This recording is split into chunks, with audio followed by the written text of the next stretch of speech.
Então, muito obrigada aos dois, e gostaria que fosse com mais pessoas, mas às vezes é sempre muito complicado nestas coisas. Os alunos fogem para ir estudar qualquer exame que tenham, qualquer teste, mas vamos tentar que se calhar possam ter algum problema também de acesso.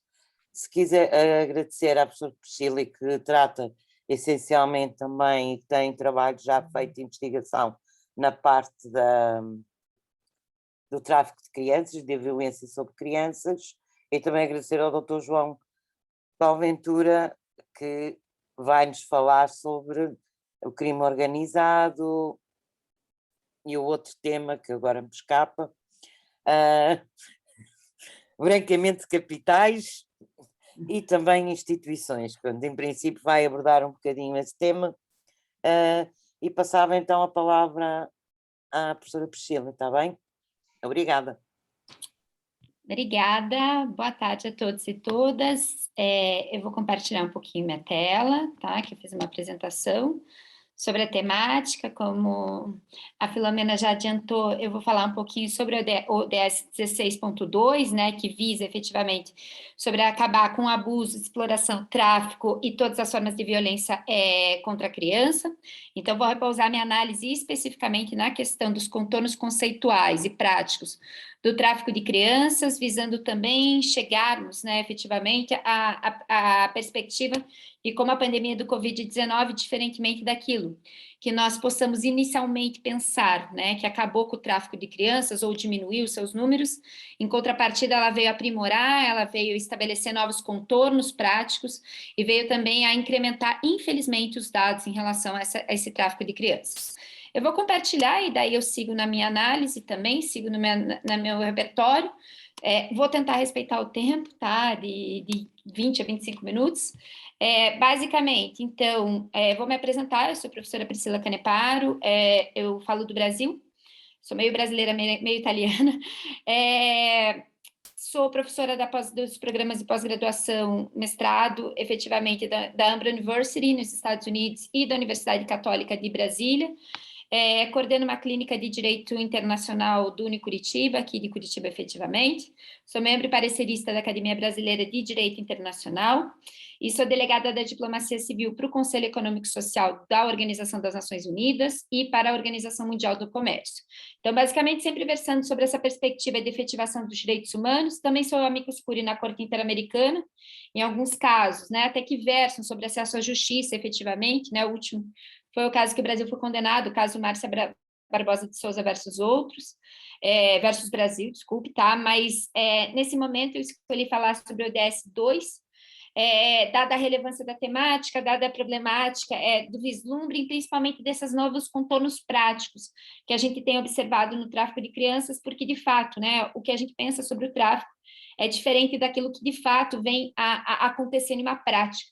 Né? Porque a gente tende a pensar, poxa, a criança, ela tende a ser enganada, né? Efetivamente a criança, a gente afasta qualquer perspectiva de capacidade, mas em termos mais práticos, o tráfico ele não depende, né, dessa coação ou efetivamente desse erro, dessa fraude, né? Às vezes a pessoa sabe que está sendo traficada, mas em contrapartida, né, ela não tem outra escolha, né? E com criança é mais triste ainda, porque falta capacidade civil, e de fato a gente vai observar que esse aprimoramento dos números em relação ao tráfico de crianças na pandemia do Covid-19 vem numa perspectiva também de aprimoramento também daquilo que a gente chama de informatização da sociedade, e também das crianças passarem mais tempo, né? Por mais que não seja uma realidade tão correlata com a brasileira, né? Porque falta acesso, mas as crianças passarem mais tempo efetivamente dentro de suas casas em computadores.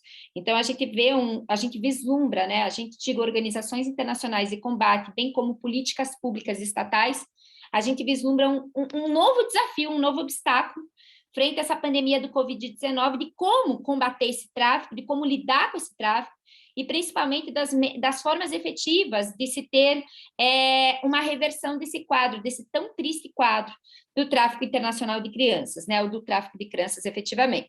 Só lembrando, né, obviamente, a gente já está no ODS 16, eu sei que são alguns encontros, os ODS, eles não são fechados, eles têm uma abertura material em termos práticos, né, então a minha análise ela vai repousar no ODS 16.2, tá? Então, basicamente, vou deixar de lado as outras temáticas do ODS efetivamente 16, né? Paz, justiça e instituições eficazes, sempre versando um pouquinho para o tráfico de crianças, e vou fazer ainda mais, né, um afunilamento desse ODS 16, não vou falar sobre outras formas de exploração, mas sim sobre o tráfico de crianças. E começando um pouquinho sobre esse tráfico, né, eu acho que é interessante a gente delimitar alguns conceitos, alguns contornos conceituais, porque conceituar o tráfico humano, ele não é uma tarefa simples, né? A gente tende a observar diversas nuances, variações terminológicas, objetos de análise e estatísticas que devem ser consideradas, né, quando se busca um conceito para esse instituto. Digo isso por quê? Porque, de fato, a gente tem um problema aqui que o tráfico humano ele não está incorporado num crime internacional.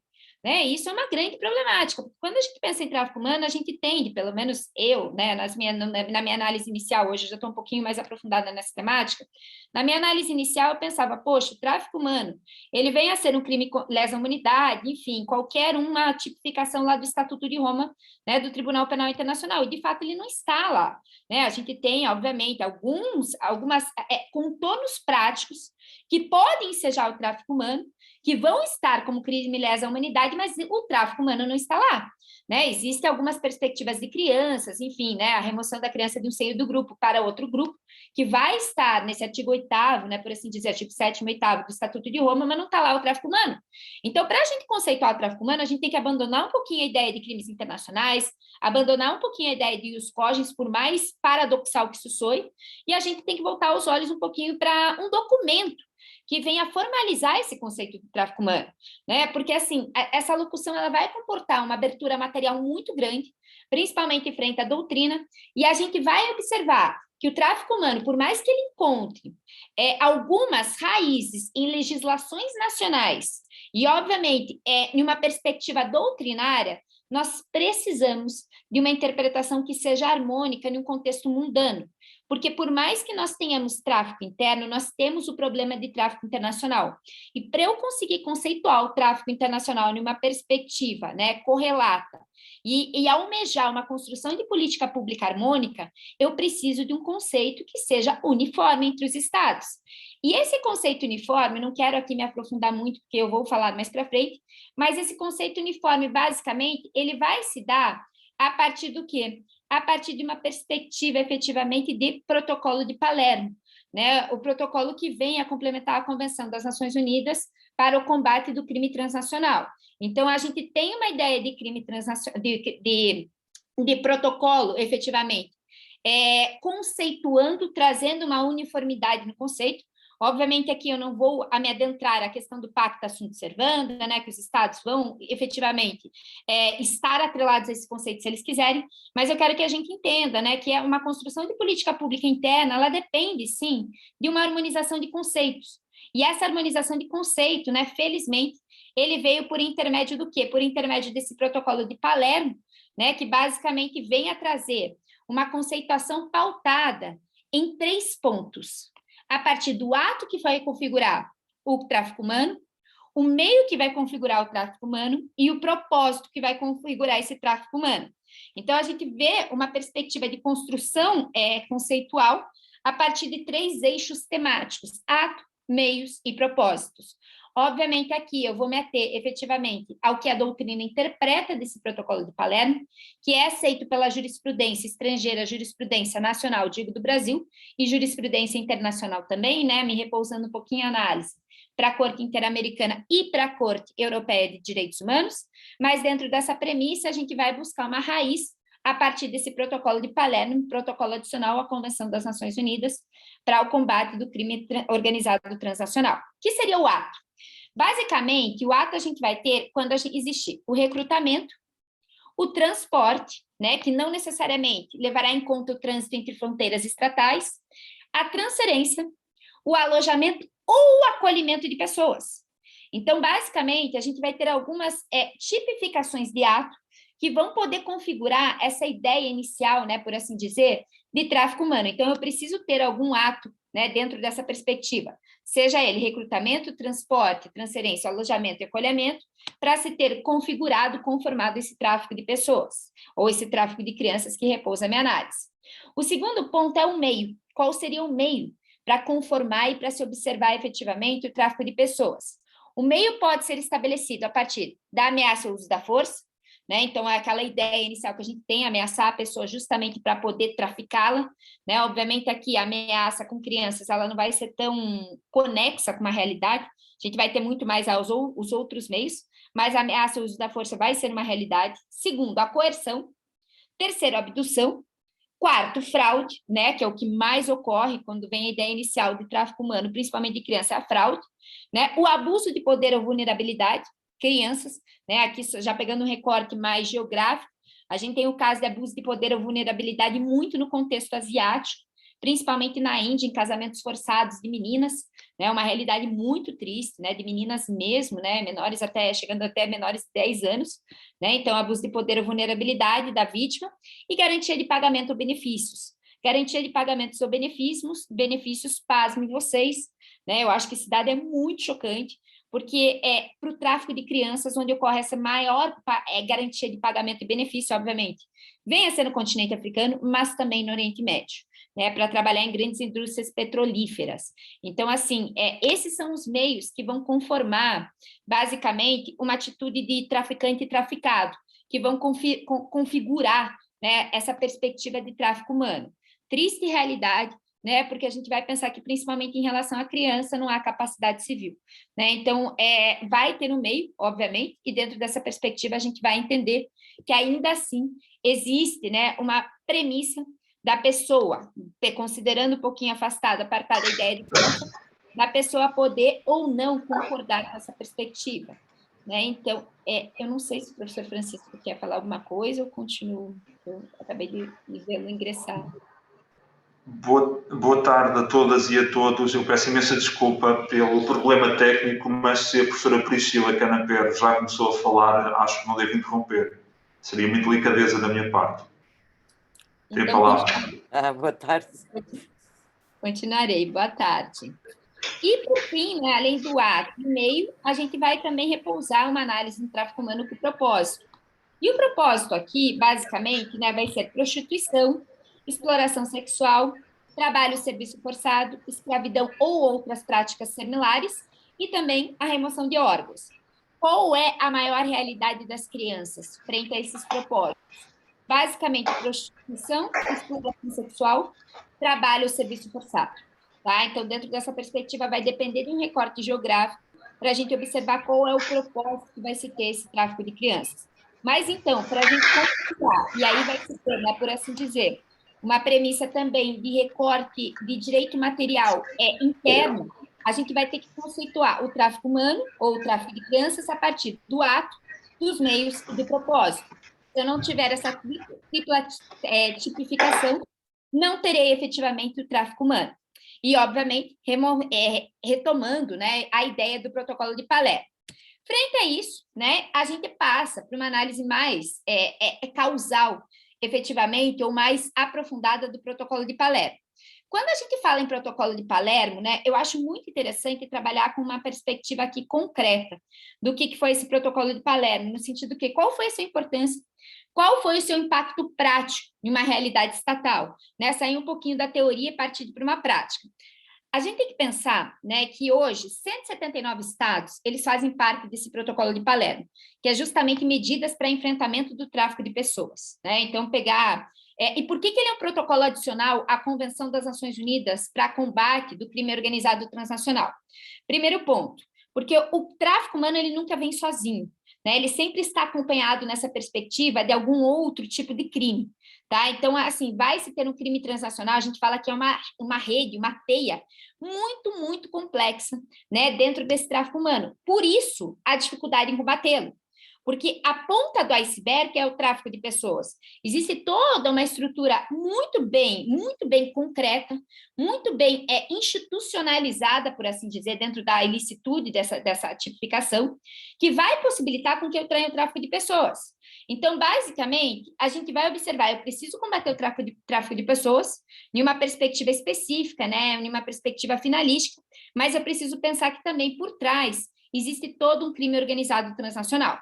E dentro dessa premissa, os estados, eles sempre se preocuparam com o combate do crime organizado transnacional, mas nunca, né, por assim dizer, e já vou corroborar com dados, nunca se preocuparam efetivamente e especificamente com o tráfico de pessoas. Vem o protocolo de Palermo abrir os olhos desses estados e falar o seguinte: Estado, você precisa construir uma legislação nacional harmônica com outros estados, você precisa construir políticas públicas harmônicas com a de outros estados para o combate também do crime organizado transnacional, que é justamente a questão do tráfico de pessoas.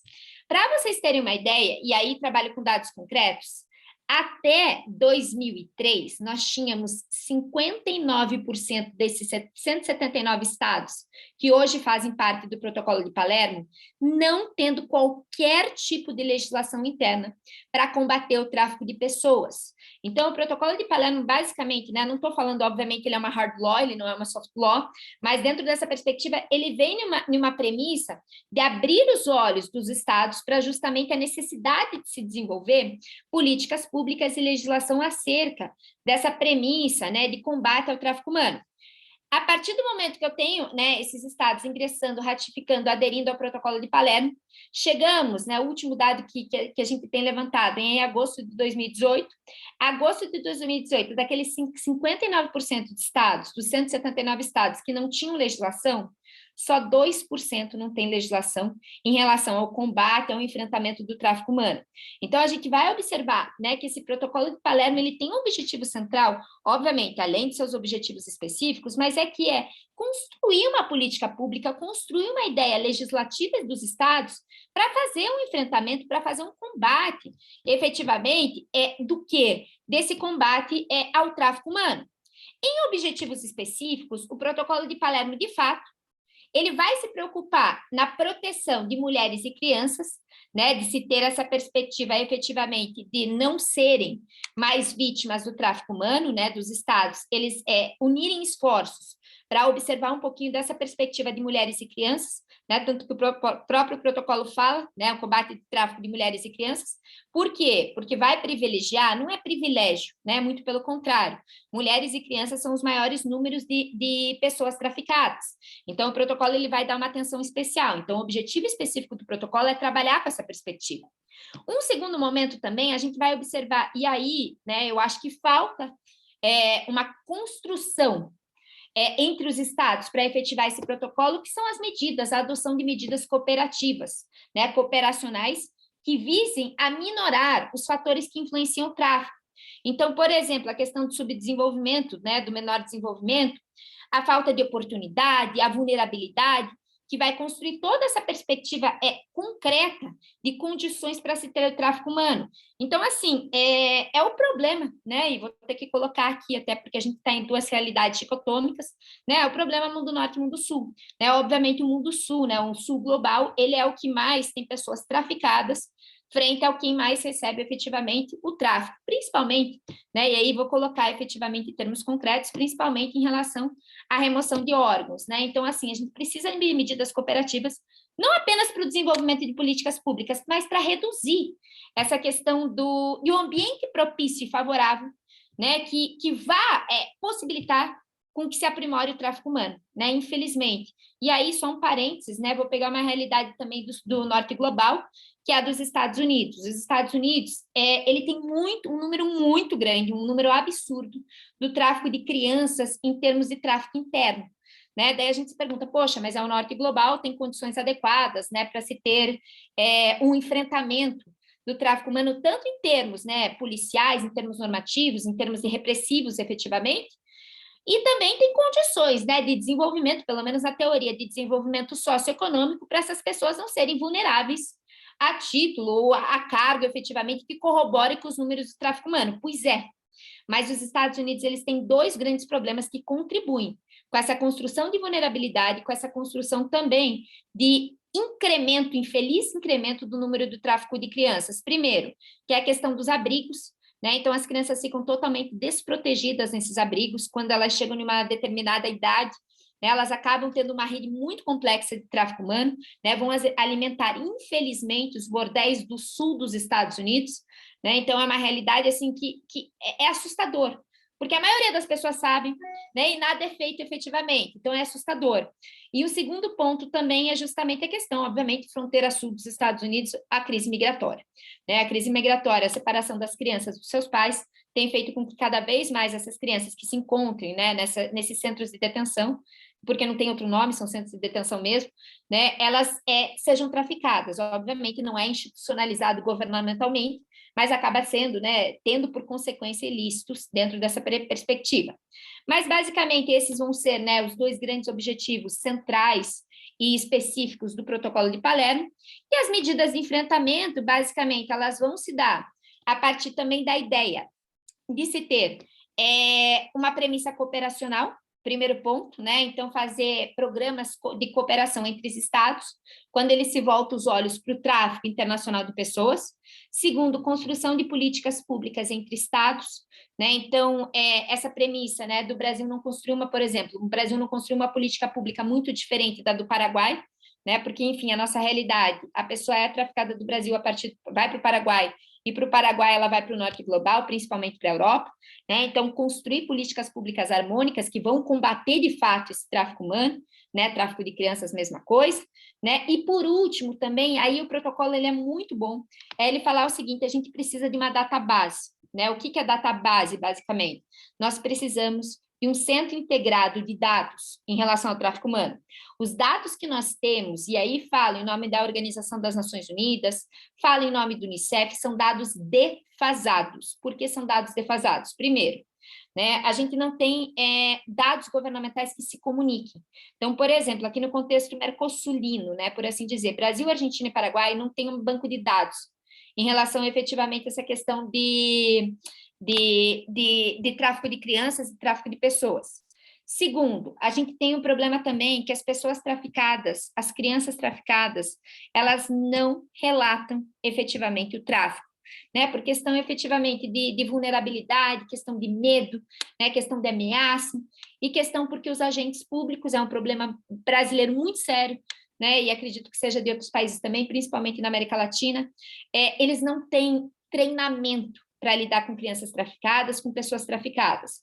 Então, a gente tem uma defasagem de dados, assim, absurda. Para vocês terem uma ideia, não é objeto da minha análise, mas vou aqui destacar. Na Austrália, você só consegue o visto, isso é uma coerção absurda, você só consegue o visto, né? Existe um visto efetivamente tal qual existe nos Estados Unidos para a pessoa traficada, mas você só consegue o visto se você auxiliar a investigação desse tráfico humano.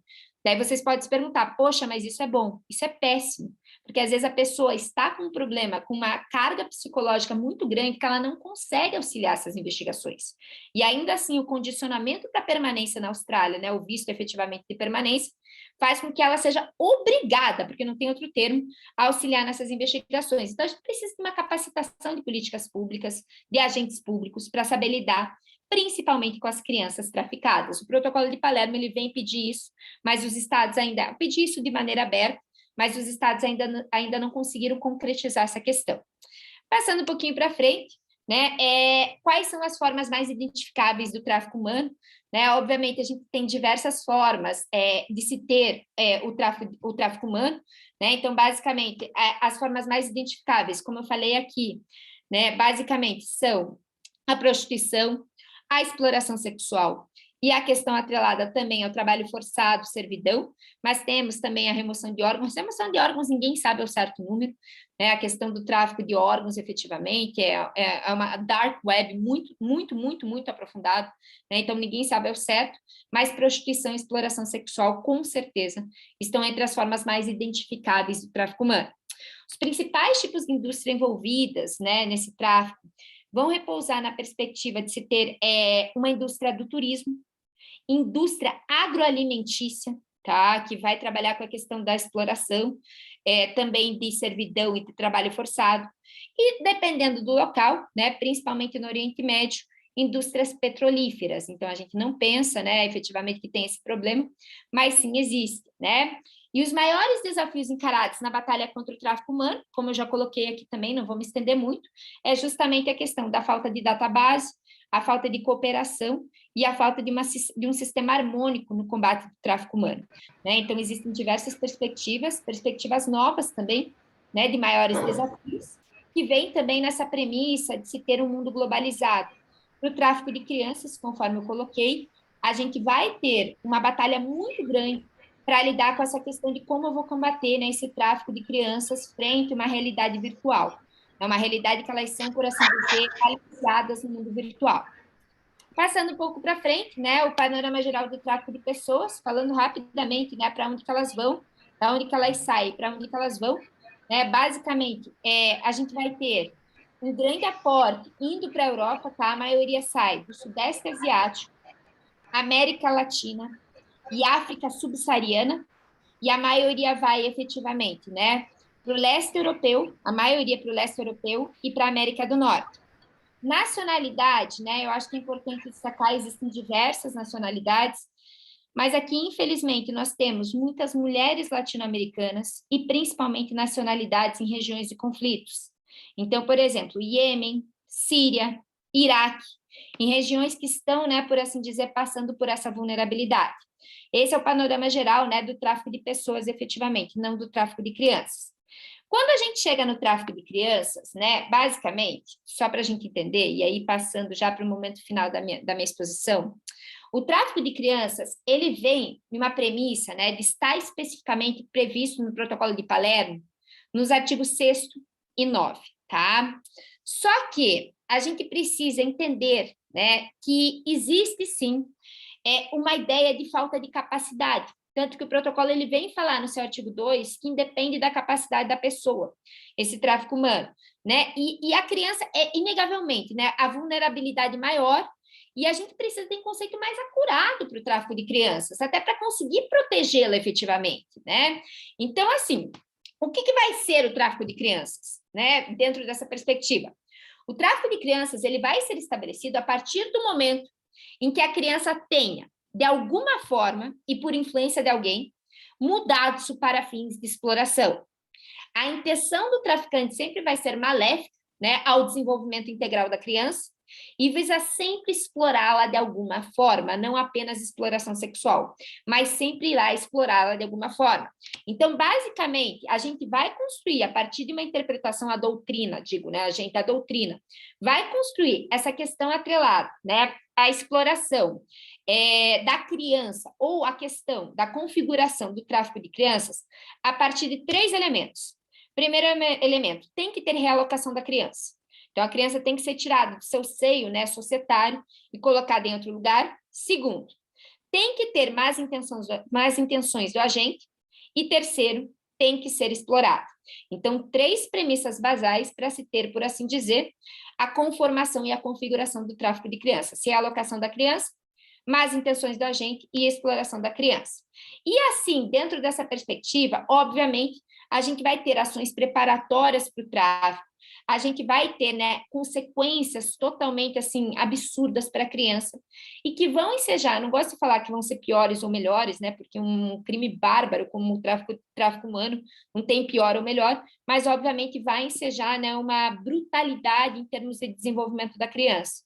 E daí a gente precisa pensar que talvez fosse o caso, né, de repensar um pouquinho o protocolo de Palermo para também se adequar especificamente às necessidades dessa criança traficada, né, ou que foi vítima do tráfico efetivamente. Passando um pouquinho para frente, e aí apresentando os principais dados, tá? Esses dados são do NODOC de 2020, os últimos dados apresentados, saiu agora recentemente em 2021, tá? Mas, enfim, ainda está pendente um pouquinho da minha análise. Esses foram os últimos dados. Obviamente, o maior número de crianças traficadas são meninas, infelizmente, tá? E dentro dessa perspectiva, tá? O que foi apresentado é de 2020, mas são dados de 2016, né? O relatório é de 2020. A gente vai ter 72% das meninas traficadas para exploração sexual, 21% para trabalho forçado e 7% para outros propósitos. Os meninos, diferentemente, né, são 50% para trabalho forçado, 27% para exploração sexual e 23% para outros propósitos, né? Enfim, remoção de órgãos, todas aquelas atrocidades que eu já falei para vocês, que se configura, né? Efetivamente o tráfico humano. O maior número de crianças traficadas são meninas, tá? Então, dentro dessa perspectiva, esse é o panorama geral do tráfico de crianças hoje no mundo, tá? O impacto da pandemia, e aí chegando no final, efetivamente, da minha análise, né? O impacto da pandemia, basicamente, em relação ao tráfico de crianças, eu acho que é importante a gente destacar que ele coloca, né, a gente em termos de de profunda reflexão, que a gente tende a pensar que a pandemia, ela vem, por assim dizer, né, a quase que proteger a criança quando ela se encontra dentro de casa, mas em realidade, né, esse novo normal que a gente chama, ele acabou trazendo um ambiente propício para o aprofundamento, infeliz aprofundamento do tráfico de crianças. Então, basicamente, quais são, e aí aprofundando aquilo que eu já comecei a falar no início da minha exposição, quais são, né, a realidade quais foram as realidades pandêmicas que contribuíram para esse aprofundamento do tráfico de crianças e que nós temos que enfrentar, pensando no contexto do mundo pós-pandêmico. Primeiro, o estresse econômico das famílias levou ao aumento da vulnerabilidade. Para a gente ter uma ideia, segundo a OIT, a Organização Internacional do Trabalho, 1,25 bilhões de pessoas serão empregadas em setores identificados como alto risco de demissões e reduções drásticas e devastadoras de salários. Isso faz com que se abram as portas para que as crianças dessas famílias venham a ter efetivamente uma situação de vulnerabilidade e possam estar suscetíveis, primeiro, ao tráfico para fins de casamento, ao tráfico para fins de trabalho forçado e exploração sexual. Então, essa vulnerabilidade da falta de emprego, da falta de renda das famílias, faz com que nós tenhamos, né, aberto essas portas. Segundo, ainda em relação à pandemia, o aumento da exploração sexual online das crianças. Só para a gente ter uma ideia, em março de 2020, o FBI nos Estados Unidos, ele já tinha alertado que o fechamento das escolas tinha aumentado a propagação, né, para não propagar o vírus efetivamente, tinha aumentado a exploração sexual infantil. Exploração sexual online infantil, em que sentido? Algumas famílias, é surreal isso para mim, é inimaginável, mas algumas famílias começaram assim a colocar vídeos na internet das suas crianças para conseguir mais renda, né? Então, basicamente, vai se aumentar a demanda e a oferta, tá? E às vezes as famílias sabem o que estão fazendo. Ah, mas daí vocês podem se questionar, poxa, não é tráfico, é infantil ainda. Mas como o próprio nome fala, ainda não é tráfico infantil. Abre uma perspectiva para se ter, sim, o tráfico infantil para fins de exploração sexual, né? Então, é uma triste realidade que a gente vai ter que vislumbrar, vamos ter que enfrentar em um contexto pós-pandêmico.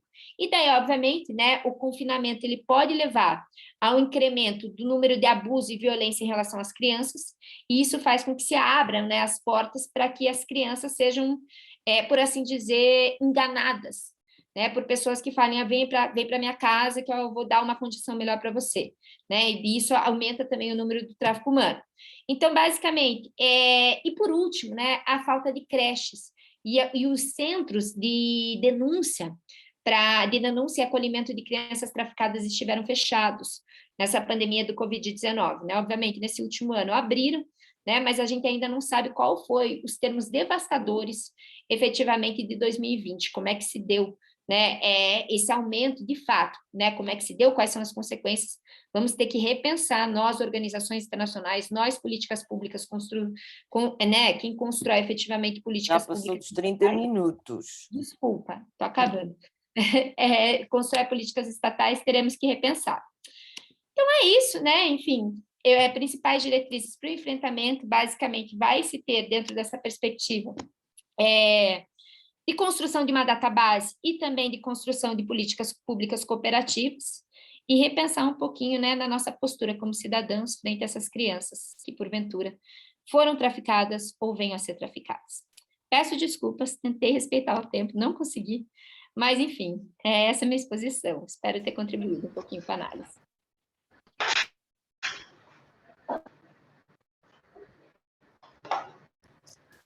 Então... Muitos Perdão. Fala. Posso?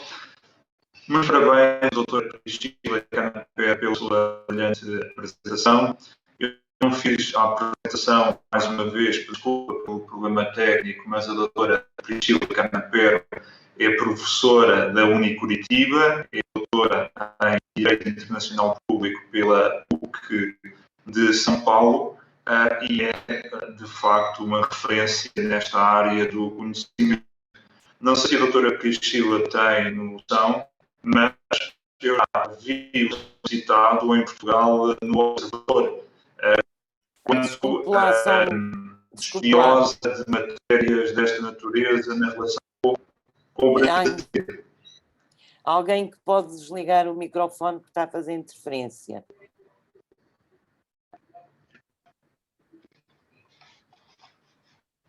Pode falar, desculpe. Tenho esse poder, doutor Filomena, como anfitriã. Mas eu gostava de dar essa nota e foi muito agrado que na altura vi o seu nome citado em Portugal num jornal de referência. É muito obrigado e muito gratificante perceber que esta não é uma matéria nacional, bem pelo contrário. Longe disso, se no mundo globalizado existem fronteiras, acredito que nesta matéria nem sequer podemos colocar essa questão em causa e é um gosto tê-la aqui connosco hoje. Eu não sei qual é que é o modelo que pretendemos observar, ou seja, fazer as questões no fim ou fazer agora. Não, fazer no fim, sim, fazer no fim. Muito bem. É o que costuma ser, que é para podermos ter alguma... Está bem? Muito bem. Então, nessa sequência, eu dou agora a palavra ao Dr. João Paulo Ventura, que é coordenador de investigação criminal na área do terrorismo e combate à criminalidade organizada na Polícia Judiciária Portuguesa. No Brasil seria a doutora Priscila, e quem, para memória futura, veja este vídeo da Polícia Civil. Tem a palavra, Dr. João Ventura. Muito obrigado pela sua presença. Muito obrigado, Sr. Doutor, e muito obrigado ao ISCAL, sobretudo na pessoa da doutora Filomena Borba, pelo honroso convite que me foi dirigido. Eu vou tentar compartilhar aqui a tela.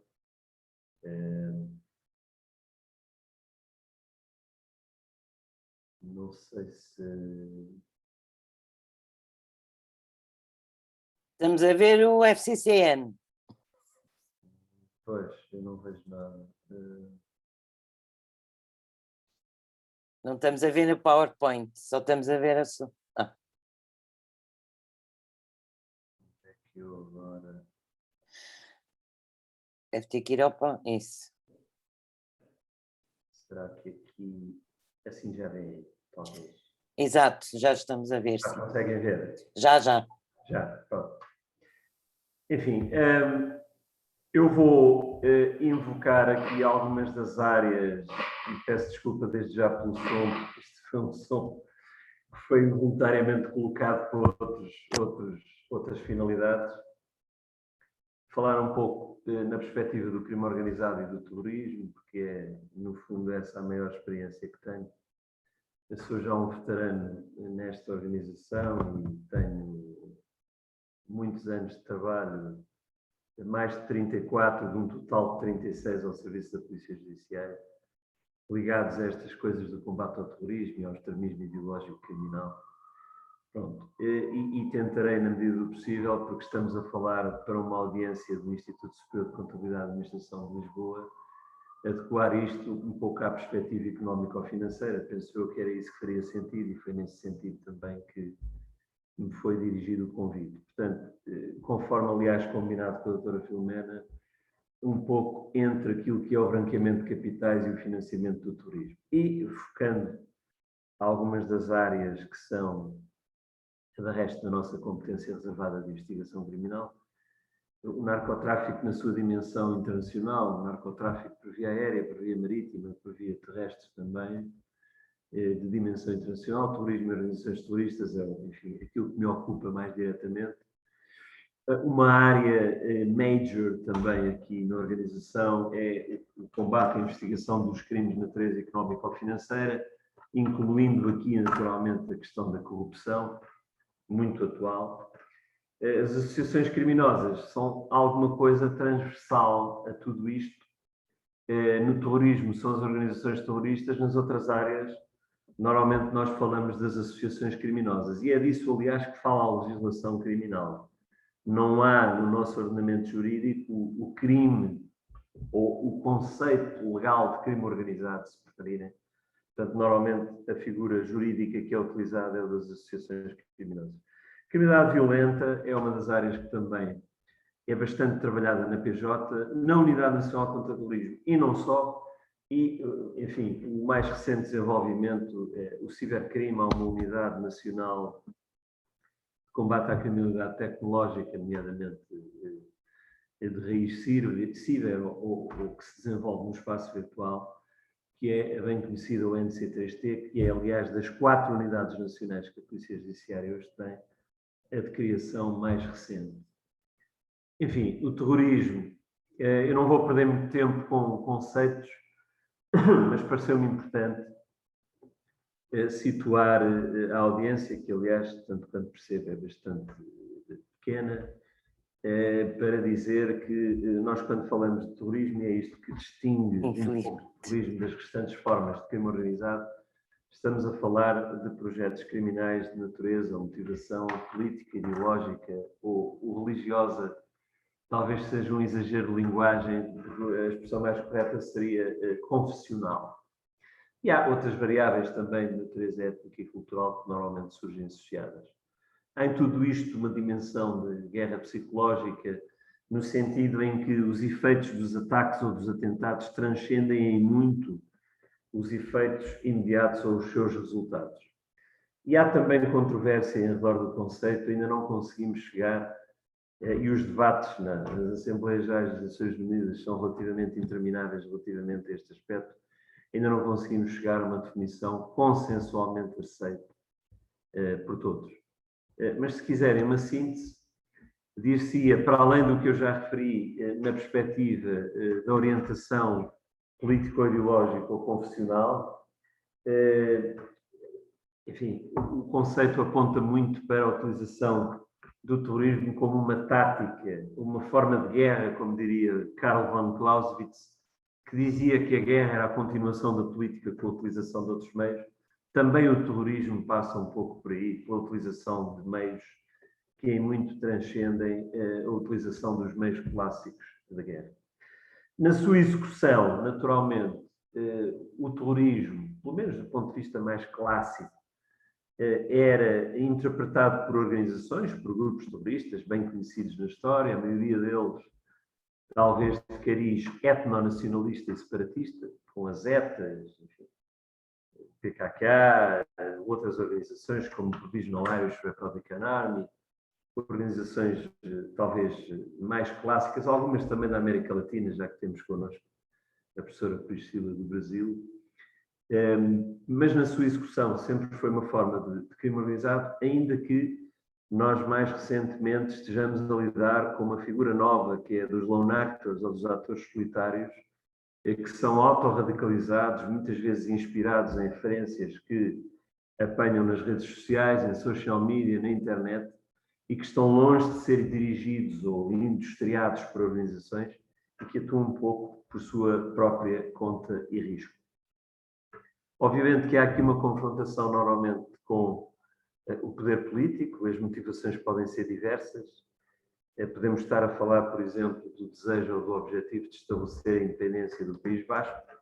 Isto passa um pouco pela chamada ideologia Abertzale, que é uma derivação do euskera, que, como sabe, é o idioma basco, para a instauração do califado global, como pretendem organizações como a Al-Qaeda e o Daesh. E, obviamente, quando estamos a falar de terrorismo, estamos necessariamente a falar da execução de crimes graves e de crimes lesivos da vida, da integridade física das pessoas, ou de uma ameaça séria e credível que vá nesse mesmo sentido. Há uma distinção essencial para clarificar águas e separar um pouco. Eu vejo ali o CO um pouco cortado, espero que consigam ver, crime organizado naturalmente e terrorismo. O terrorismo no sentido do alcance de objetivos de natureza político-ideológica, o crime organizado fundamentalmente para produzir vantagens, benefícios de natureza económica ou financeira. Por outras palavras, enquanto de um lado se procuram atingir projetos políticos, do outro procura-se obter mais-valias financeiras. Enquanto para o terrorismo ou para os atores terroristas o dinheiro é apenas um meio, para o crime organizado é certamente um fim. E isso fica muito claro quando se avaliam e analisam as diferentes organizações, pensando, por exemplo, nas organizações mafiosas de base italiana, isso é mais ou menos as máfias, as diferentes máfias que existem, radicalmente diferente de outros projetos que são de natureza político-ideológica, porque normalmente os atores do crime organizado, como aqui digo no último item, não procuram ou não servem qualquer doutrina social, qualquer crença político-religiosa e normalmente não têm preocupações de natureza ideológica. Certamente que eu costumo dizer que para o terrorismo não faz muito sentido o conceito de branqueamento de capitais ou de lavagem de dinheiro, se preferirem de forma mais simples. Nós no terrorismo temos que pensar sobretudo no financiamento. E se o dinheiro vier de origem muitas vezes ilícita, e se ele for investido em projetos de ação terrorista, não estamos a falar certamente do ponto de vista técnico em branqueamento, porque o branqueamento pressupõe a conversão de capitais de origem ilícita na economia legal. Ora, se o dinheiro for investido numa outra forma de ação criminosa, não estaremos certamente a falar de branqueamento. Até porque a professora Priscila falou-nos de tráfico de seres humanos, que é uma área de resto muito em voga e que é muito trabalhada na Polícia Judiciária, nomeadamente na Unidade Nacional contra o Terrorismo. Quando estamos a falar do tráfico de seres humanos, ainda que o objeto da transação sejam pessoas, há receitas, há mais-valias financeiras que se produzem. Se estivermos a falar do narcotráfico, ainda que o objeto da transação seja o pó, as placas ou as barras de droga, há certamente receitas que estão associadas muito em função do valor do mercado que está associado ao objeto da transação. Se estivermos a falar de corrupção, provavelmente estamos a falar de uma dimensão imaterial, muitas vezes associada ao facilitamento, à facilitação, à ação ou à omissão com determinados comportamentos, mas com certeza que há uma expectativa de obtenção de uma receita, de um lucro, de uma mais-valia financeira. Para nós, no terrorismo, o que temos, fundamentalmente, é destruição e morte. Portanto, o terrorismo, por si mesmo, não produz receitas nem riqueza. E esta é um pouco a diferença fundamental que separa as duas vertentes da ação criminosa, se assim quiser.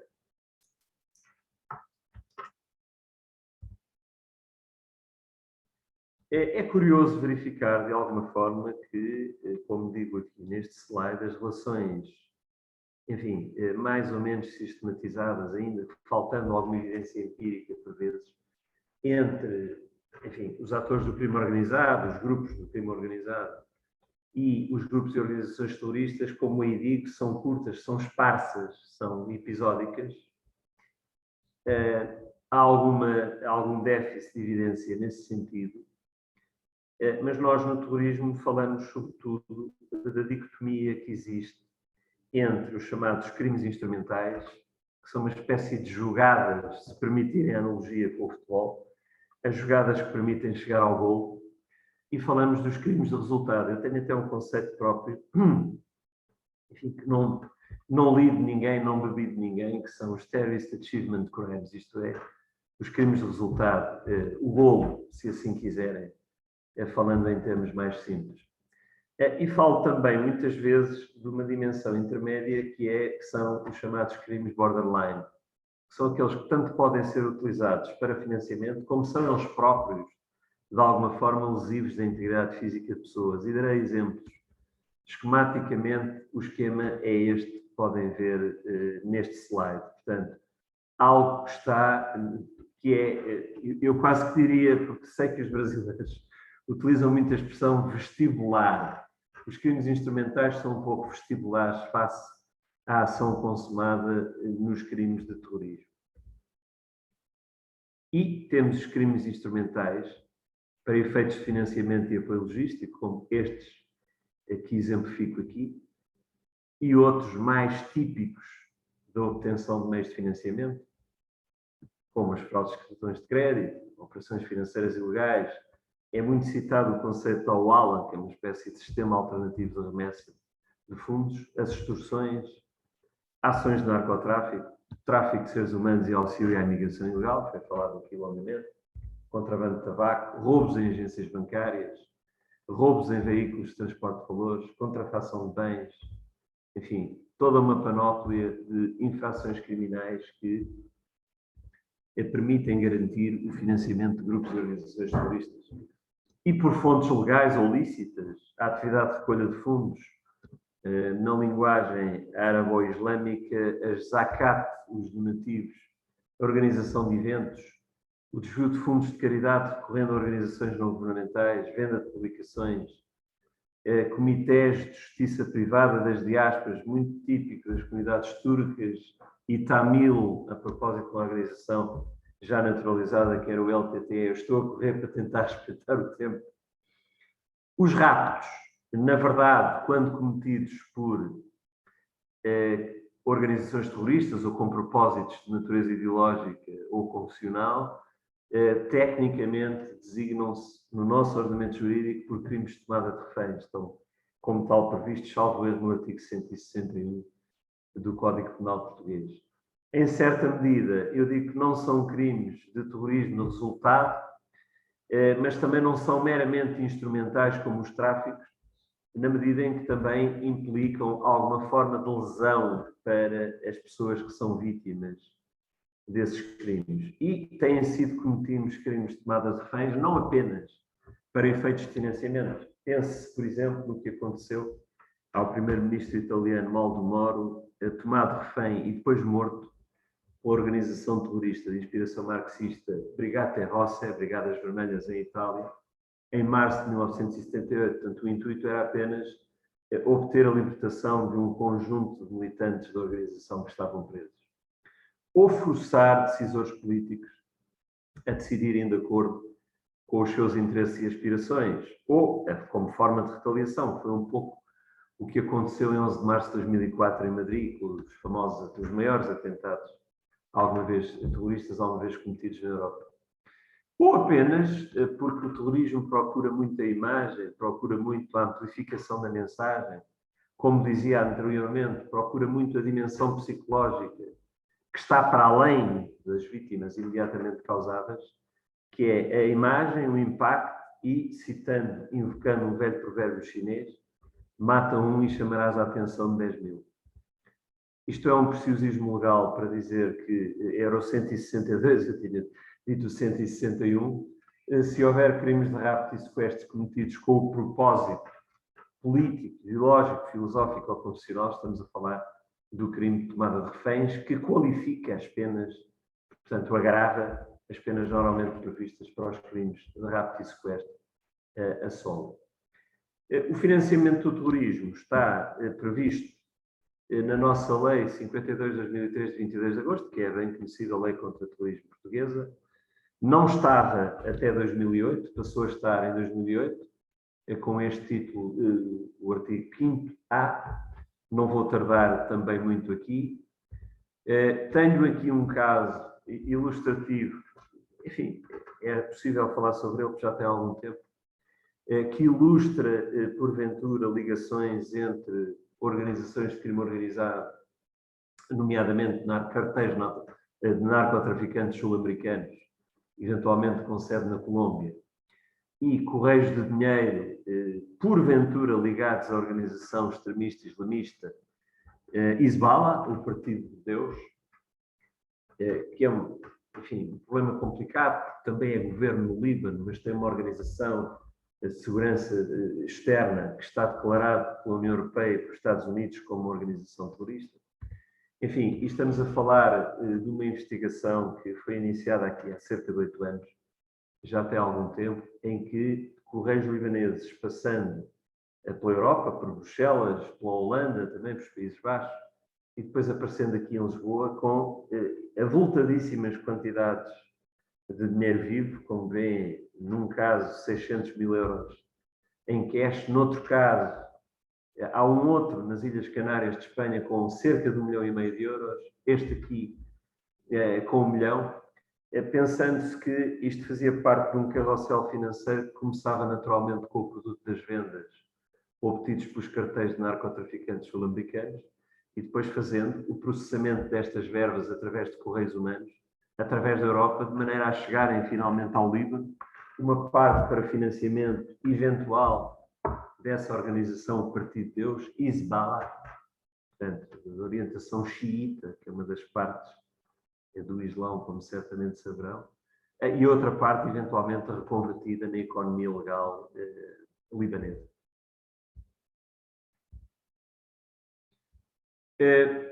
Considera-se que é muito importante travar, obviamente, os fluxos de financiamento do terrorismo, o dinheiro que chega às organizações terroristas para poderem consubstanciar ou concretizar os seus processos. O controle financeiro faz parte de um processo mais amplo de combate ao terrorismo, naturalmente, mas há várias dimensões disto, porque há alguma coisa que nós aprendemos aqui com a experiência nos anos 80, um combate que a Polícia Judiciária travou e em que eu iniciei a minha carreira profissional nesta área, com a organização Forças Populares 25 de Abril, que já está um bocadinho distanciada no tempo, que era os fundos que eram necessários para a gestão da própria organização terrorista, não apenas para cometer atentados. Eu pensava, por exemplo, no que era a manutenção, a alimentação das famílias dos agentes do terrorismo, as rendas de casa, os empréstimos que era necessário pagar, as escolas dos filhos, o funcionamento da vida familiar, mais a parte relativa às despesas de recrutamento, formação e pagamentos que a própria organização tinha que fazer. Todas as organizações terroristas precisam de o fazer, não eram apenas as Forças Populares 25 de Abril. Portanto, há aqui uma série de outros propósitos. A aproximação ao setor financeiro privado, a cooperação com o Eurojust, penso que saberão, caros participantes saberão com certeza, que se trata da dimensão da cooperação judiciária europeia que está instalada em Haia e que envolve fundamentalmente procuradores, portanto, representantes do Ministério Público dos diferentes países da União Europeia, a Europol mais ao nível law enforcement, portanto, das agências de aplicação da lei, os laços com as ONG, portanto, com as organizações não governamentais sem fins lucrativos, e, para além da cooperação com países terceiros, da nossa experiência, as investigações sobre financiamento do terrorismo fora da rede da União Europeia e que beneficia da cobertura das unidades de informação financeira, das Financial Intelligence Units, como nós também temos instalado na Polícia Judiciária, é algo depois de muito complicado. Portanto, conseguir ir atrás do resto do dinheiro, por hipótese, fora deste quadro da União Europeia em que nós estamos relativamente garantidos em termos de cooperação judiciária e policial, é uma tarefa muitíssimo complicada. E a rede UIF, das Unidades de Informação Financeiras, neste momento a rede está perfeitamente concluída, há também laços, há até uma FIUNET, portanto, uma rede eletrónica que liga estas unidades de informação financeira, como dizia, no nosso caso português, há uma unidade de informação financeira instalada na estrutura da Polícia Judiciária desde 2002, portanto, com cerca já de 20 anos. Há também que salientar o trabalho desenvolvido nesta matéria pela Financial Action Task Force, ou GAFI, FATF, portanto, Grupo de Ação Financeira, que é uma estrutura criada no âmbito do G7 a partir da Cimeira de 1989 em Paris, certamente preocupada com o crescente problema colocado pelo branqueamento de capitais, e que foi algo que, paulatinamente, há um relatório com primeiras 40 recomendações, que é de 1990, e com o 9/11 e as consequências do 9/11, a partir de outubro de 2001, o GAFI-FATF propôs também 9 recomendações especiais sobre o financiamento do terrorismo. Os países signatários do GAFI-FATF, que estão unidos nesta organização informal, sublinho, estão perfeitamente cientes. Eu não terei tempo para examinar todas as 9 recomendações, mas deixo a referência, como é óbvio. Muito importante também, mais recente, o Terrorist Financing Tracking Program, que é alguma coisa que foi estabelecida entre a União Europeia e os Estados Unidos da América e que nos permite, eu diria, se me permitirem a expressão, chegar até ao osso de todas as transações financeiras. Posso dar-vos um exemplo? Foi através do TFTP que se descobriu como é que Anders Behring Breivik obteve os ingredientes necessários para cometer os atentados terroristas na Noruega no verão de 2011. Celebraram-se 10 anos. Agora, em julho, enfim, conspiração que resultou perfeitamente, um lone actor completamente, um híbrido de extrema-direita, como normalmente o designamos, que pretendia punir o governo norueguês pela sua abertura à imigração, sobretudo proveniente ou oriunda de países islâmicos. Como é que ele obteve, nomeadamente através da Polónia, os fertilizantes necessários para produzir explosivos que utilizou contra as instalações governamentais em Oslo, para além do ataque à mão armada que desferiu contra o campo da juventude do Partido Trabalhista na ilha de Utoy, onde de resto fez o maior massacre. Portanto, este é um instrumento que, naturalmente, e em nome da União Europeia, está sob gestão da Europol, em ligação estreita com os Estados Unidos da América. Há aqui uma ligação à SWIFT, à Society for Worldwide Interbank Financial Telecommunications, que naturalmente também não vou examinar em detalhe e que, no fundo, abrange hoje as transferências de operações interbancárias internacionais e, portanto, tem o seu relevo nessa perspectiva. E avançando, eu já disse isto, portanto, quando estamos fora do espaço da União Europeia e é necessário ir mais longe atrás dos fluxos financeiros e do rastro de dinheiro, as coisas são muito mais complicadas.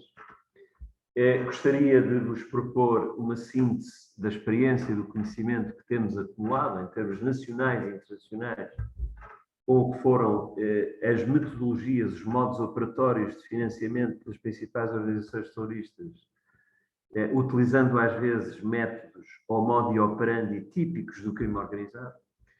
As nossas FP25 fizeram algumas ações de extorsão para, enfim, obtenção do imposto revolucionário, roubos em agências bancárias, eram de resto o modus operandi típico. Se virem o GRAP espanhol, isto incidia também muito sobre roubos em veículos de transporte de valores, por vezes assassinando até os elementos em serviço, os condutores, ou os guardas, ou os fiscais. Se pensarem nas Forças Armadas Revolucionárias da Colômbia, situações como tomada de reféns, narcotráfico, extorsão, num país em que o narcotráfico é, enfim, uma das grandes fontes de riqueza ilícita, como é bem conhecido.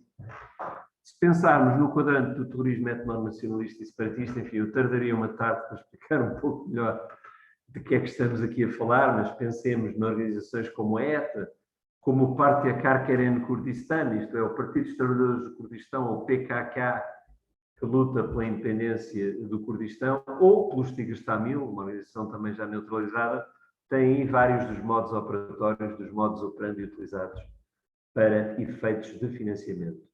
Puxando para o quadrante, talvez mais popular, mais conhecido, que é o de inspiração político-religiosa, isto é, islamista fundamentalmente, embora haja outras áreas do terrorismo de inspiração político-religiosa, há uma certa tendência para reduzir isto tudo à Al-Qaeda e ao Daesh, de facto são os principais protagonistas. Vêm aqui algumas das atuações. Eu já vou ao Daesh em pormenor. Primeiro, esta ilustração, eu não falarei tanto da Al-Qaeda, senão da Al-Qaeda no Magreb Islâmico. Uma síntese do que pretendem estas organizações, se quiserem, as motivações e objetivos. E, portanto, o financiamento que possa existir é para suportar a realização destas finalidades, que, no fundo, tudo isto termina com um projeto de governance de todo o mundo que é a instauração do califado global. O que é o califado? O califado é uma estrutura político-religiosa, de governance. Portanto, não há aqui muito lugar para eleições livres, para parlamentos, para a clássica separação dos poderes de que falou Montesquieu, entre o poder legislativo, o poder executivo e o poder judicial. Portanto, aqui o califa é a autoridade suprema sobre tudo isto. E o que é curioso, ouve-se muito falar o califa, o califado, o califa. Quem é que é essa figura do califa?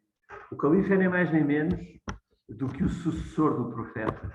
Estamos a falar de Maomé, naturalmente. Ilustrações do 9/11, enfim, isto era apenas para aliviar um pouco a vista. Passaria à Organização Estado Islâmico Daesh, já estou perto do fim também, criado por o senhor que vem aqui de olhos fechados sobre o canto esquerdo, Abu Musab al-Zarqawi, um jordano de Zarqa, e daí o nome al-Zarqawi, e Abu Bakr. Abu Bakr não é o nome próprio, é o nome que ele foi buscar precisamente ao primeiro sucessor do profeta, o califa Abu Bakr.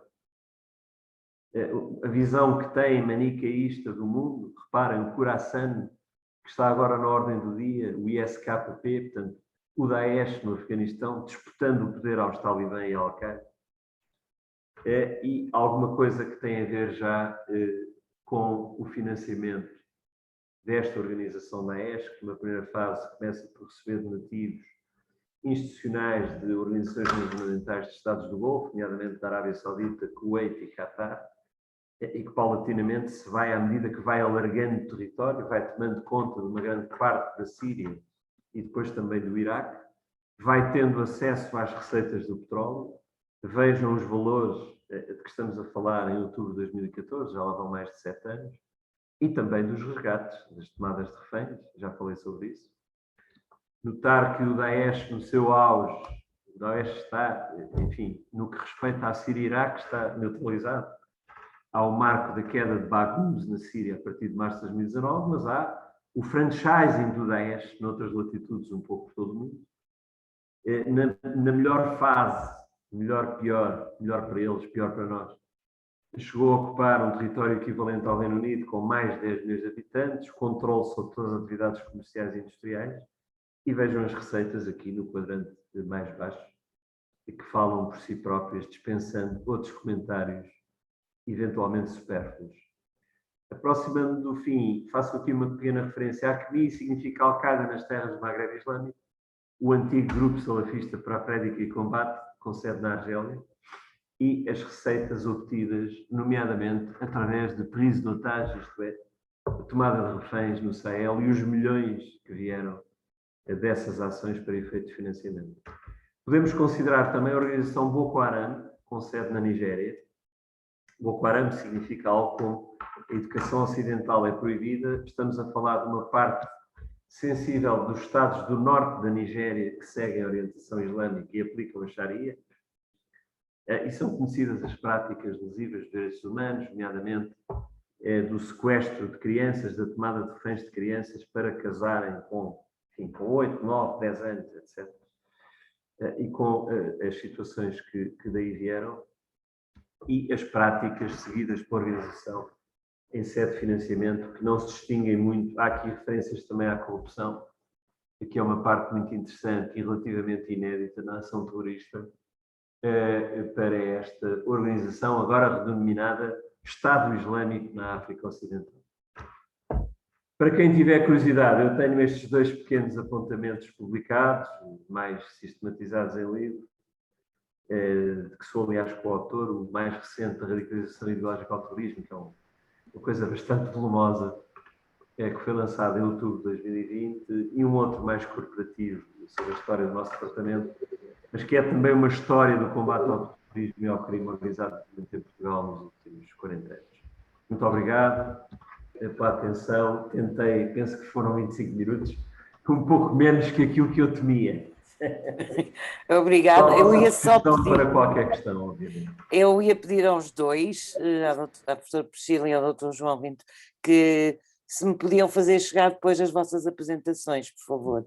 Tentarei, ok? Tentarei. Obrigada. Doutor Francisco, faça favor. Doutora João Ventura, muito obrigado pela interessante exposição. São áreas que em Portugal, por vezes, não temos a devida consciência do que acontece no mundo, e este tipo de iniciativas serviram para criar essa mesma consciência em função da inexistência nos dias de hoje, pelo menos de qualquer organização como aquela que falou após o 25 de abril. Muito obrigado. De imediato, então, eu perguntar se existem algumas questões.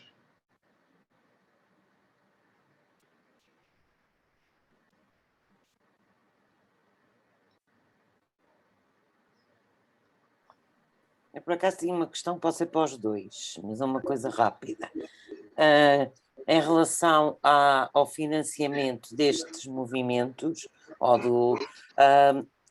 nós sabemos, embora o terrorismo de cariz religioso, sabemos qual é o objetivo deles, mas até que ponto é que, no caso do tráfico de seres humanos, poderá apoiar esse tipo de terrorismo?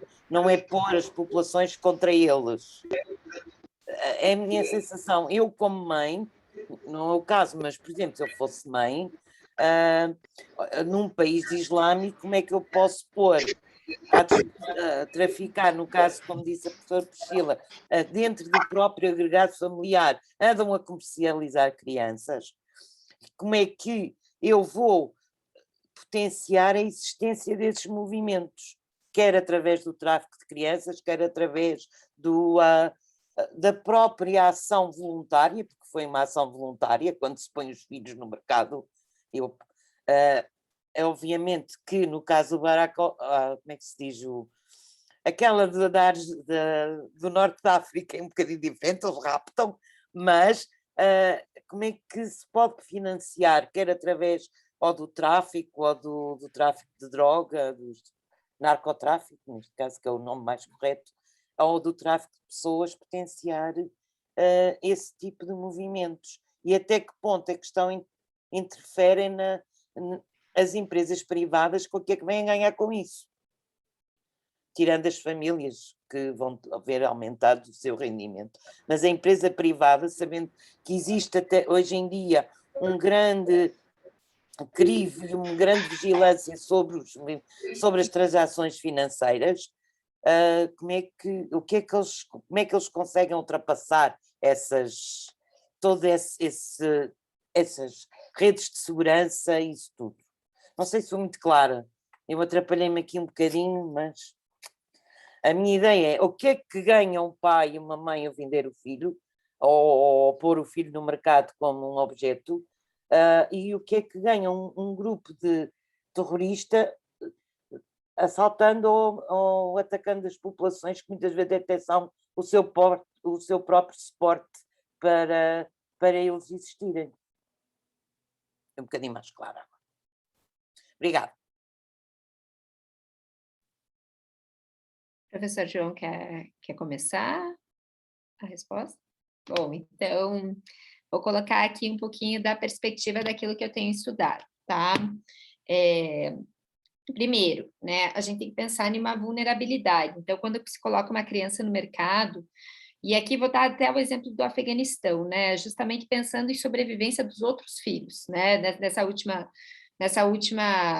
tomada de Cabul, né, por assim dizer, né, fazendo recorte efetivamente para as áreas, enfim, de conflito, né, então pensando na sobrevivência do outro filho, né, obviamente, a gente tem uma questão muito interessante, eu julgo ser interessante, porque quando a gente fala em governos radicais, alguns governos radicais, não é o capital que interessa, é diferente das famílias quando vão para esse tráfico, né? Não é o capital em si. Então, por exemplo, né, a gente tem o exemplo da Alemanha, que impôs embargos econômicos agora para o governo de Cabul, né? Só que o governo de Cabul falou: ok, não tenho problema, não quero teu capital, né? Um beijo, um abraço, sigo a minha vida.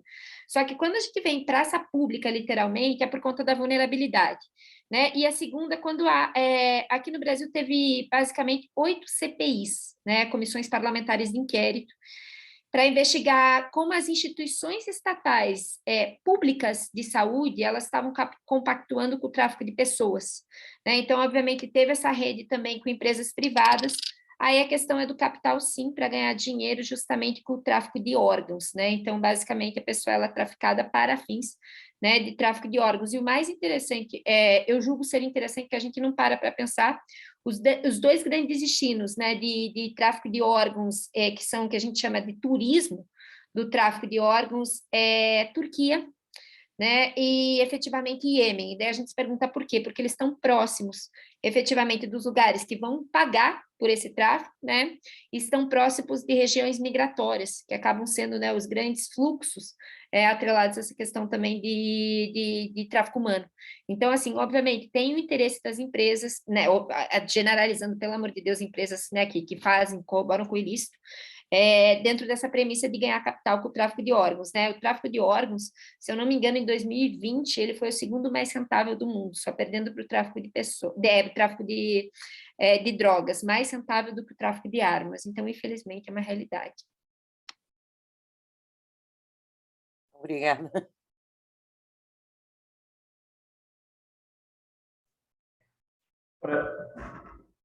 Doutora, enfim, não quero aqui invocar a minha experiência longa, mas uma das grandes certezas que nós guardamos ao fim de todos estes anos a mexer nestas coisas é que as organizações criminosas e terroristas, se há alguma coisa que não têm definitivamente, são escrúpulos. Aliás, é uma coisa interessante notar que há uma polémica entre a UMA é a Comunidade Islâmica Global, no fundo. Como se sabe, há setores mais moderados, felizmente é a maioria, mas há franjas de radicais. Entre os moderados prevalece a visão de que o narcotráfico, por exemplo, ou todos os tipos de tráficos, se quiser, se calhar incluindo o tráfico de seres humanos, para ir ao encontro da professora Priscila, são proibidos. Portanto, são, nos termos da lei islâmica, da Sharia, não são admissíveis. Os salafistas jihadistas, os mais radicais, os wahhabitas, por exemplo, que estão por trás da Al-Qaeda ou do Daesh, dizem que, em nome do Islão, para fazer afirmar a força do Islão, todos os meios são legítimos, ainda que ilícitos. Pronto, e há algumas fotografias mais ou menos claras. Eu invoquei a Al-Qaeda nas terras do Magreb Islâmico, mas podemos recuar um pouco no tempo. A história é relativamente bem conhecida. O problema começa com a guerra civil na Argélia, na sequência de eleições legislativas de dezembro de 91, que são ganhas pela Frente Islâmica de Salvação. A Frente Islâmica de Salvação surge como uma chance de resolver os problemas sociais e políticos e económicos que a Argélia enfrenta depois de uma independência obtida em 1962 da França e de um impasse que chegou o regime da Frente de Libertação Nacional, é muito apoiada também na União Soviética, e, portanto, chega-se a um impasse em que as coisas já não funcionam. Então os islamistas vêm propor alternativa e ganham as eleições com maioria absoluta. E os militares no poder dizem: vocês não ganharam nada, portanto, cheguem-se para lá que isso está tudo impugnado. Isto justifica o aparecimento de uma organização chamada Grupo Islâmico Armado, depois vem a ser o Grupo Salafista para a Prédica e Combate e finalmente a Al-Qaeda nas terras do Magreb Islâmico. E essa organização, muito por ação de uma figura muito conhecida, Mokhtar Belmokhtar, que foi combatente também pela Al-Qaeda no Afeganistão, praticavam todos os tipos de tráficos. Estamos a falar da zona sul da Argélia, que é desértica por natureza, e já de uma parte do Sahel, que é a parte inferior desse, o maior país do Magreb, é a Argélia. E uma das preocupações era precisamente não hostilizar as populações locais, para continuar a contar com os apoios. Mas todos os tipos de tráfico eram admissíveis e legítimos. A um tal ponto que Mokhtar Belmokhtar era conhecido como Mr. Marlboro, em honra ao contrabando de cigarros, que era uma das grandes fontes de financiamento da sua organização, que no fundo perseguia objetivos de natureza político-ideológica, confessional, no caso. Portanto, não há muitos escrúpulos quando toca a obter fontes de receita e de financiamento, E, por vezes, ironicamente, são os próprios Estados que são metidos nisto. Eu tive uma experiência em 2010, participando num projeto, numa Scoping Mission da União Europeia. Estive durante algum tempo, durante alguns meses, no eixo compreendido entre o Mali, Mauritânia e Níger. E estava na altura no Mali, quando estava tomado refém pela AQMI, um cooperante francês, um senhor chamado Pierre Camat. E o então presidente Sarkozy pagou 1,5 milhão de euros de fundos governamentais para a libertação desse refém. Portanto, isto é o chamado financiamento do turismo por via lícita. E, portanto, isto, enfim, era um mundo que daria para muita coisa. Enfim, eu não querendo monopolizar o espaço de debate e de questões, fico por aqui. Muito obrigado. Eu é que agradeço, peço. Não sei se alguém quer intervir. Não somos muitos, andaram aqui uns quantos, mas depois desistiram. Gostaria que tivesse havido mais audiência, mas aulas e exames afugentam muita gente. E agradeci imenso a vossa participação. Uma coisa, uma vez que a gravação vai ficar disponível no mesmo site onde estava o ODS, em princípio as pessoas irão ver, muitos não puderam estar presentes também, e agradecer a vossa paciência de terem estado aqui connosco, a vossa generosidade e se eu puder ser útil dentro das minhas capacidades, estou à disposição. Muito obrigada e até uma próxima. Muito Obrigado obrigada. pela oportunidade, doutora. Foi um grande prazer. Obrigada. Obrigado a todos. Adeus. Boa tarde. Boa tarde.